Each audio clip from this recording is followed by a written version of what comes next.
संक्रांतीनंतर बघा बोरनान केलं जातं, हळदी कुंकू जे आहे तर ते केलं जातं. तर बोरनान का करायचं, किती वयाच्या मुलांचं आपण बोरनान करू शकतो आणि हळदी कुंकू केलंच पाहिजे का, ते इतकं महत्त्वाचं असतं का, तर ही सगळी संपूर्ण माहिती मी तुम्हाला आजच्या व्हिडिओमध्ये देणार आहे. नक्की बघा, अतिशय महत्त्वाची माहिती आहे. कारण बोरनान आणि हळदी कुंकू या गोष्टी आपल्या घरामध्ये झाल्यामुळे त्याचा आपल्याला, आपल्या घरातील मुलांना, सवाष्ण महिलांना त्याचा खूप लाभ होत असतो. बघा, संक्रांत झाला, आता 14 जानेवारीला संक्रांत आहे, त्याच्या दुसऱ्या दिवशी करी दिन म्हणजे किंक्रांत असते आणि मग त्याच्या दुसऱ्या दिवसापासून, करी दिनाच्या दुसऱ्या दिवसापासून ते रथसप्तमीपर्यंत जवळपास एक 20-22 दिवसांचा कालावधी असतो. या दिवसांमध्ये आपण हळदी कुंकू किंवा बोरनान करू शकतो. कोणत्याही दिवशी तुम्ही सकाळ संध्याकाळ जमेल तेव्हा, करी दिनानंतर ते रथसप्तमीपर्यंत कधी पण तुम्ही बोरनान करू शकतात, हळदी कुंकू करू शकतात. तर सगळ्यात पहिले मी तुम्हाला बोरनान का करायचं, ते का केलं गेलं पाहिजे, याच्या मागचं शास्त्रीय आणि सायंटिफिक रिझन दोघं मी तुम्हाला देणार आहे. नक्की बघा. आणि तुमच्या घरामध्ये लहान मुलं असतील, तुम्हाला जर ही माहिती पटली तर नक्कीच त्या लहान मुलांचं तुम्ही बोरनान कराल. सगळ्यात पहिले बोरनान हे नवीन जन्मलेलं जे बालक असतं तर त्याचं पहिली संक्रांत ही असेल तर त्याचं सुद्धा बोरनान केलं जातं. तर बघा, अगदी लहान बाळ असेल तेव्हापासून ते 5 वर्षापर्यंत तुम्ही तुमच्या मुलाचं, मुलीचं बोरनान करू शकतात. बोरनान हा शब्द बघा आपण खूपदा ऐकलेला आहे आणि बऱ्याचदा आपण त्या कार्यक्रमाला जातो, पण बोरनानाच्या कार्यक्रमाला, पण ते का केलं जातं, याच्यामुळे काय फायदा होतो हे आपल्याला माहीत नाही आहे. तर ती माहिती मी तुम्हाला देते सगळ्यात पहिले. तर बघा, मकर संक्रांती आला की लहान मुलांचं बोरनान आपण करतो. जसं सांगितलं, अगदी लहान मुलांपासून ते 5 वर्षापर्यंत आपण बोरनान जे आहे तर ते करू शकतो. लहान मुलांचा तो कौतुक सोहळा असतो.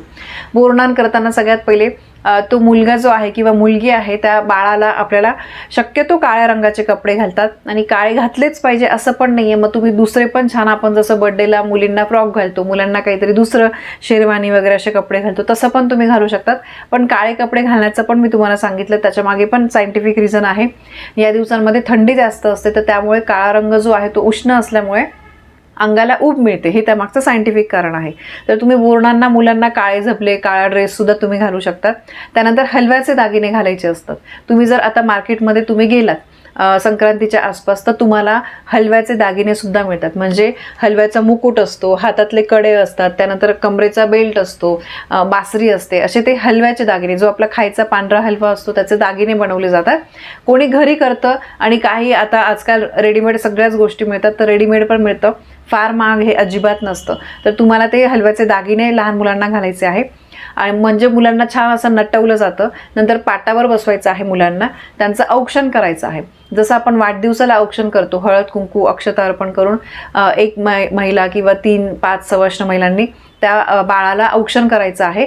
आणि त्याच्यानंतर बाळाच्या डोक्यावर बोरं, ऊस, हरभरे, मुरमुरे, बत्तासे, हलवा, त्याच्यानंतर तिळाचे लाडू किंवा तिळाच्या रेवड्या, बिस्किट, त्याच्यानंतर काहीतरी चॉकलेट्स वगैरे, म्हणजे लहान मुलांना जे खायला पदार्थ आवडतात हे तर तुम्हाला घ्यायचेच आहे. हे बघा, हे सगळे पदार्थ या सीझनला मिळतात. वाटाणे सुद्धा तुम्ही घेऊ शकतात. तर या सगळ्या गोष्टी तुम्हाला एका भांड्यामध्ये मिक्स करायच्या आहे आणि 4 ते 5 सवाष्ण महिलांनी किंवा महिलांनी, कोणीही, मुलांनी सुद्धा त्या मुलाच्या, बाळाच्या तुम्हाला डोक्यावर घालायचं आहे.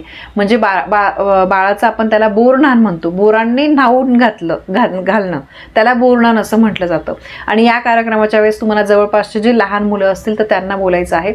मग जेव्हा त्या बाळाच्या डोक्यावर आपण हे सगळं टाकतो तर बाजूला बसलेले मुलं ते सगळे चॉकलेट्स वगैरे ते गोळा करतात, अशी त्यांना एक मजा येते. पण तर बोरनान का करायचं यामागे एक आख्यायिका पण आहे. करी नावाचा एक राक्षस होता. त्या करी राक्षसाची वाईट दृष्टी आणि वाईट विचार मुलांवर पडू नये यासाठी सर्वात आधी हे कृष्णावर केलं गेलं होतं, बाळकृष्ण, आणि त्याच्यानंतर मग ही प्रथा पडली. तेव्हापासून लहान मुलांचं बोरनान केलं जातं. लहान मुलं हे पण कृष्णाचेच रूप असतात आणि त्यांच्यावर करी राक्षसाचे वाईट विचार किंवा वाईट दृष्टी पडू नये म्हणून लहान मुलांचं बोरनान केलं जातं. तर हे झालं त्यामागचं एक, आपण म्हणू शकतो की यामागची कथा. त्यानंतर दुसरी गोष्ट म्हणजे सायंटिफिक रिझन झालं तर बघा, लहान मुलांना याच्यानंतर आता हिवाळ्यानंतर उन्हाळ्याचे दिवस सुरू होतात. तर बदलत्या ऋतूची बाधा लहान मुलांना होऊ नये, तर त्यामुळे त्यांना पोषक ठरणारी फळं वगैरे, म्हणजे जे काही मी सांगितलं, बोरं वगैरे, गाजराचे तुकडे, ह्या ज्या गोष्टी मी तुम्हाला सांगितल्या ज्याच्याने आपण बोरणान घालतो, तर हे लहान मुलांनी खाल्ल्यामुळे त्यांना ऋतूबदल जेव्हा होतो तर ते त्यांना बाधत नाही, तर त्यामुळे त्यांना त्रास होत नाही. हे त्यामागचं सायंटिफिक कारण आहे. म्हणून बोरं, उसाचे तुकडे, भुईमुगाच्या शेंगा याचा त्या बोरणांमध्ये समावेश केला जातो. आणि लहान मुलांना ते एक खेळ पण होतो की ते पाडल्यानंतर सगळे मुलं गोळा करतात, त्यांना एक मजा येते, मस्ती करतात. तर हा पण त्यामागचं एक कारण आहे. आणि आजकाल बोरणांमध्ये बघा चॉकलेट, बिस्किट वगैरे हे पण त्याचा समावेश केला जातो. तर जसं मी तुम्हाला सांगितलं, असं अगदी साध्या सोप्या पद्धतीने तुम्ही कधी पण करी दिन झाल्यानंतर, म्हणजे 15 जानेवारी नंतर तुम्ही कधी पण सकाळ संध्याकाळ जमेल तेव्हा तुम्हाला शनिवारी रविवारी कुठल्याही दिवशी रथसप्तमीच्या आत तुम्हाला लहान मुलांचं बोरणान करायचं आहे. 5 वर्षांपर्यंत तुम्ही हे बोरणान करू शकतात. यामुळे उन्हाळ्याची बाधा जी आहे ती मुलांना होत नाही, त्यांचं आरोग्य चांगलं राहतं, हे त्यामागचं महत्त्वाचं कारण आहे. तर बघा, नक्कीच तुम्हाला ही माहिती पटली असेल तर तुम्ही बोरणान कराल. तुमच्या घरामध्ये लहान मुलं असतील, मी सुद्धा माझ्या मुलीचं 5 वर्षापर्यंत बोरणान केलं होतं. आता दुसरी माहिती म्हणजे की मकर संक्रांतीमध्ये हळदी कुंकू, मकर संक्रांतीनंतर रथसप्तमीपर्यंत हळदी कुंकू करायचं का, की का करायचं, वाण देण्याला काय महत्त्व आहे, ही सगळी माहिती मी तुम्हाला देते. बघा, मकर संक्रांती म्हटलं की महिलांमध्ये एक वेगळाच उत्साह दिसून येतो. कारण मकर संक्रांतीच्या नंतर रथसप्तमीपर्यंत घरोघरी रोज संध्याकाळी आपण जर बघितलं, महिला अगदी तयारी वगैरे करून एकमेकीकडे हळदी कुंकूला जात असतात आणि घरोघरी हळदी कुंकूचा कार्यक्रम ठेवला जातो. काही ठिकाणी आजकाल सामुदायिक कार्यक्रम केला जातो. तर तुम्ही सामुदायिक कार्यक्रम सुद्धा करू शकतात. म्हणजे बघा, मैत्रिणी एखाद्या छोट्याशा हॉटेलमध्ये किंवा गार्डनमध्ये वगैरे असं भेटतात, तिथे एकमेकांना हळदी कुंकू लावतात आणि एकमेकांना वाण देतात. तसं तुम्ही करा, चालेल. पण घरी एकतरी सवाष्ण महिलेला बोलून तुम्ही रथसप्तमीच्या आत एकतरी सवाष्णीला बोलून तुम्ही हळदी कुंकू केलं पाहिजे. घरी एका सवाष्णीचं करा आणि मग बाहेर तुम्ही सामुदायिकरित्या केलं तरी पण चालेल. किंवा तुम्हाला घरातच सगळ्यांना बोलवायचं आहे ते तर अतिउत्तम, ते सुद्धा तुम्ही करू शकतात. तर बघा, हळदी कुंकूचा कार्यक्रम आपण कसा करतो तर ते सुद्धा अगदी सोपं आहे. पूर्वीच्या काळी काय होतं बघा, महिलांना घरातली कामं, शेतातली कामं करायची, त्या खूप थकून जायच्या. म्हणजे त्यांना पूर्वी असं नव्हतं की बाहेर जाऊन कधीतरी आपण मैत्रिणींसोबत वेळ घालवावा वगैरे, ही असं त्यांना गोष्टी ज्या आहेत त्या अलाउड नव्हत्या. त्यांचं आयुष्य अगदी चूल मूल शेत याच्या अवतीभोवतीच फिरायचं. त्यामुळे अशा वेळी त्यांच्या आयुष्यामध्ये थोडा काहीतरी विरंगुळा असावा, महिलांनी त्यांची एकमेकांची भेट व्हावी म्हणून हळदी कुंकूचा कार्यक्रम केला जायचा. आणि मग त्यामागे मग काहीतरी त्याला शास्त्रीय कारण जोडलं जायचं की जेणेकरून मग ते करतील आणि घरचे पण त्यांना जाण्यासाठी परवानगी देतील. आणि त्यामुळे ह्या महिला एकत्र भेटायच्या, त्यांच्यामध्ये जिव्हाळ्याचं नातं निर्माण व्हायचं, मैत्रीचे संबंध जे आहेत ते निर्माण व्हायचे. पूर्वी असा त्यामागचा उद्देश होता. पण आजकाल बघा, आणि सुवासिनी महिला बघा घरातून बाहेर पडताना हळदी कुंकू लावून जातात. म्हणजे सौभाग्याचं ते एक लेणं असतं असं आपण म्हणतो. तर त्यामुळे हळदी कुंकूला त्यामुळे सुद्धा महत्त्व आहे. आता आजकाल असं काही नाही आहे की म्हणजे महिलांना बऱ्याचशा मैत्रिणी वगैरे पण असतात, पण हळदी कुंकू हे केलं गेलं पाहिजे.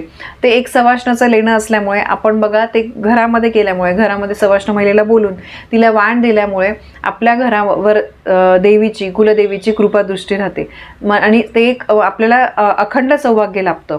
आपल्या कुटुंबामध्ये कसलीही कमी पडत नाही, हे त्यामागचं कारण आहे. तर आता हळदी कुंकू कसं करायचं बघा. हळदी कुंकू हे अगदी सोपं आहे. हळदी कुंकूच्या समारंभासाठी तुम्ही 1, 3, 5, 10, 15, 20 कितीही महिला बोलू शकतात. ती तुमची इच्छाशक्ती की तुम्हाला किती महिलांना बोलवायचं आहे, किती मोठं करायचं आहे, काय करायचं आहे. त्यानंतर महिला आल्यानंतर त्यांना तुम्हाला कपाळाला हळदी कुंकू लावायचं आहे, हाताला तुम्हाला अत्तर लावायचं आहे आणि त्यानंतर महिलेची तुम्हाला ओटी भरायची आहे. तुम्ही ओटी बघा अगदी साधी सोपी खणा नारळाची ओटी पण भरू शकतात. आणि त्यानंतर तुम्हाला त्या महिलेला वाण द्यायचं असतं. तर वाण देताना बघा काही तुम्ही सवाष्णाच्या वस्तू, म्हणजे बघा तुम्ही टिकली, बांगडी, मेहंदीचा कोन, कानातले, त्यानंतर तुम्ही इतर काही वस्तू आजकाल ज्या घरामध्ये उपयोगी पडणाऱ्या अशा वस्तू पण दिल्या जातात. काही तुम्ही वाण द्या, पण ते वाण देताना तुम्हाला साडीचं जे पदराचं टोक आहे, किंवा तुम्ही समजा आजकाल स्त्रिया पंजाबी ड्रेस पण घालतात, तर कमीत कमी ओढणी घ्या आणि ओढणीचं ते टोक किंवा साडीच्या पदराचं टोक त्या वाणाला लावायचं आहे. आणि शक्यतो ते वाण असं झाकून दुसऱ्या त्या स्त्रीच्या, समोरच्या स्त्रीच्या पदरामध्ये किंवा ओढणीमध्ये तुम्हाला द्यायचं आहे. आणि त्या महिलेला तुम्हाला नंतर तिळगुळ द्यायचा आहे, त्या महिलेचा नमस्कार करायचा आहे. ज्या महिलेचं नवीनच लग्न झालेलं असतं तर त्या महिलेने तर पहिल्या वर्षी तर करायचंच आहे, पण 5 वर्षांपर्यंत त्या हळदी कुंकूचा कार्यक्रम न चुकता ते करू शकतात. महिनाभर असं, त्यामुळे समजा तुम्हाला मासिक धर्म जरी आला ते 4 ते 5 दिवस वगळून तुम्ही रथसप्तमीपर्यंत कधीही करू शकता. आणि वाण बघा, तुम्ही काही सिंदूर देऊ शकता, टिकली देऊ शकता, बांगड्या देऊ शकतात, सौभाग्याचे प्रतीक असणाऱ्या कुठल्याही गोष्टी तुम्ही देऊ शकतात. याशिवाय तुम्हाला बघा हातरुमाल, काही किचनमधल्या काही वस्तू, चमचा वगैरे, आजकाल खूप म्हणजे वाण हे फॅडच झालेलं आहे. खूप वेगवेगळी फॅशन त्याच्यामध्ये आलेली आहे. काही तुम्ही उपयोगी पडणाऱ्या वस्तू ज्या आहेत त्या वाणमध्ये देऊ शकतात, पण वाण हे दिलं गेलं पाहिजे. आणि ते एकतरी सवाष्ण महिलेला तुम्ही घरी बोलवून तुम्ही हळदी कुंकूचा कार्यक्रम नक्की करा. तर बघा, असं हे संक्रांत झाल्यानंतर म्हणजे जवळपास तुम्ही 16 जानेवारीपासून ते रथसप्तमीपर्यंत हळदी कुंकू आणि लहान मुलांचं बोरनान जे आहे ते नक्की घरामध्ये करा. त्याचा तुम्हाला फायदाच होतो. आणि कुठली गोष्ट आपण करतो ती मन लावून करा. त्या गोष्टी मन लावून जर तुम्ही केलं तर त्याचा जास्त आपल्याला फायदा होत असतो. तर बघा, ही बोरनान आणि हळदी कुंकूची अतिशय महत्त्वाची माहिती मला तुमच्यापर्यंत पोहोचवायची होती. माहिती आवडली असेल तर व्हिडिओला लाईक करा, शेअर करा. आपल्या चॅनलवर नवीन असाल तर सबस्क्राईब नक्की करा. धन्यवाद. श्री स्वामी समर्थ.